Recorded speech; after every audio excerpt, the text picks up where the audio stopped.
اعوذ باللہ من الشیطان الرجیم بسم اللہ الرحمن الرحیم۔ یہ قوم بھی مشرک و بت پرست تھی۔ قوم عاد کے بتوں کے علاوہ انہوں نے اپنے نئے معبود بھی کھڑے کر لیے تھے۔ ان کو حاجت روا مانتے تھے۔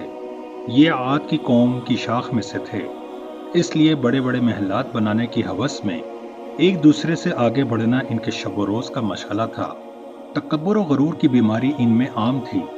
سنت اللہ کے مطابق انہی کے قبیلے میں سے حضرت صالح علیہ السلام کو نبی اور رسول بنا کر بھیجا گیا تاکہ وہ قوم کو بتائیں کہ جن دنیاوی نعمتوں سے تم فائدہ اٹھا رہے ہو وہ سب تمہیں حقیقی خالق و مالک اکبر نے عطا فرمائی ہیں۔ کائنات کی ہر چیز اسی کی وحدانیت کا اقرار کرتی ہے۔ بندگی اور عبادت کے لائق صرف اسی کی ذات اقدس ہے۔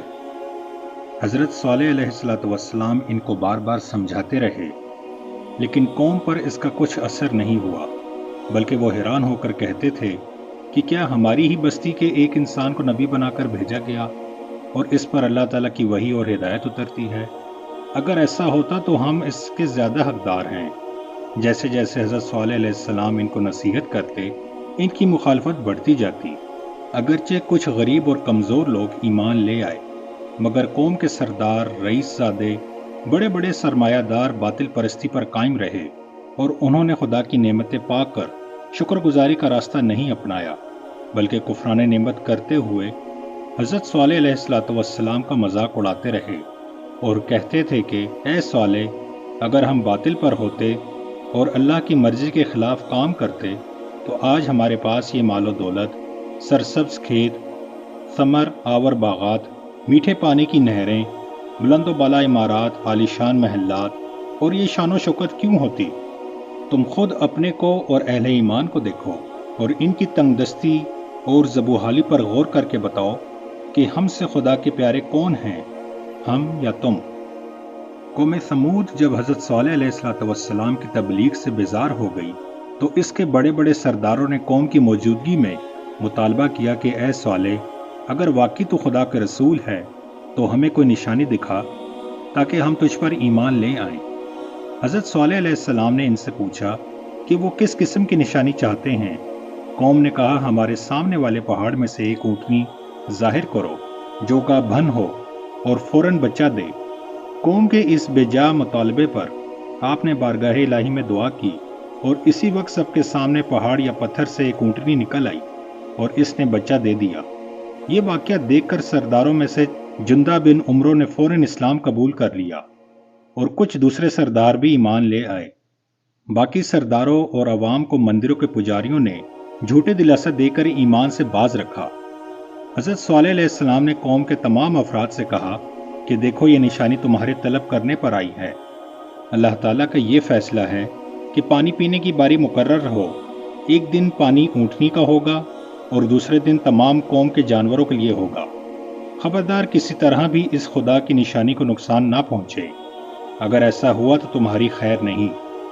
یہ معجزہ دیکھ کر اگرچہ اکثریت ایمان سے محروم رہی، مگر ان کو بھی دل سے یقین تھا کہ اس اونٹنی اور بچے کا ظہور خدائی فیصلہ ہے۔ اس لیے ایک دن اونٹنی پانی پیتی تھی اور اس کا دودھ قوم پیتی تھی۔ اونٹنی اور اس کا بچہ بلا روک ٹوک کھیتوں آبادیوں میں گھومتے پھرتے چرتے رہتے تھے۔ آخر مفسدین نے آپس میں سوچنا شروع کر دیا کہ آخر کب تک ہم یہ پابندی قبول کریں گے، کسی طرح اس اونٹنی کو ختم کیا جائے۔ اس کام کے لیے کسی کی ہمت نہیں پڑتی تھی اور وہ برابر آپس میں مشورہ کرتے رہتے تھے۔ آخر اس قوم کی ایک حسین و جمیل مالدار عورت صدوق نے اپنے آپ کو اور دوسری مالدار عورت انیزہ نے ایک خوبصورت لڑکی کو کیدار کے سامنے اس شرط پر پیش کیا کہ وہ اونٹنی اور اس کے بچے کو قتل کر دیں گی۔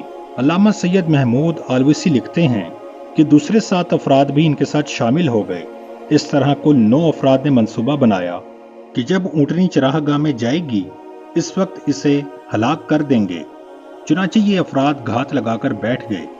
جب اونٹنی اپنے بچے کے ساتھ وہاں سے گزری تو سب سے پہلے مسدہ نے اونٹنی پر تیر چلایا اور کیدار نے تلوار سے اس کی کونچیں کاٹ ڈالی۔ جب اونٹنی گر گئی تو اسے بے دردی سے ذبح کر دیا۔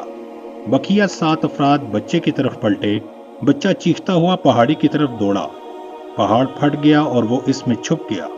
علامہ نجار نے ابن اسحاق کے حوالے سے لکھا ہے کہ 4 آدمی اس بچے کے پیچھے گئے اور اسے تیر مار کر ہلاک کر دیا، پھر اسے پاؤں سے گھسیٹ کر اپنی ماں کے پاس لے آئے اور دونوں کے گوشت کو ملا کر تقسیم کیا۔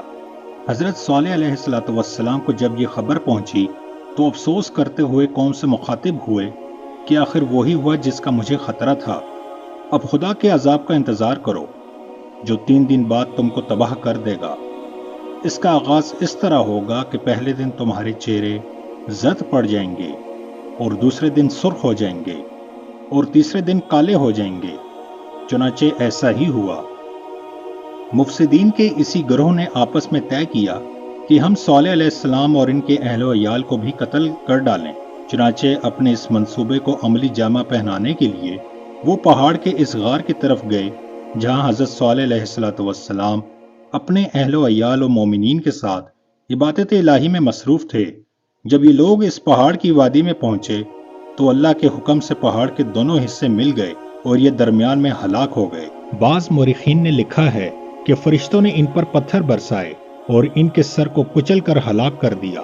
بہرحال ان 3 دنوں کی آخری رات میں آسمانی بجلی کی چمک، گرج کڑک نے تاریک رات میں ہر شخص کے جگر کو خوف سے چیر کر رکھ دیا، یعنی گرجتی چمکتی لرزتی آواز سے ہر شخص نے دم توڑ دیا اور وہ پورا شہر موت کی گود میں چلا گیا۔ نافرمان قوم ثمود پر قیامت ٹوٹ پڑی اور دوسری جانب اللہ تعالیٰ نے حضرت صالح علیہ السلام اور ان کی جماعت کو، جن کی تعداد 120 تھی، اپنی حفاظت میں رکھا اور اس عذاب سے محفوظ کر لیا۔ دوسرے دن حضرت صالح علیہ السلام نے اس تباہ شدہ شہر کے مردوں سے اس طرح خطاب کیا: اے قوم، بلا شبہ میں نے اپنے رب کا پیغام تم تک پہنچایا اور نصیحت بھی کی، لیکن تم نے نصیحت کرنے والوں کو پسند ہی نہیں کیا۔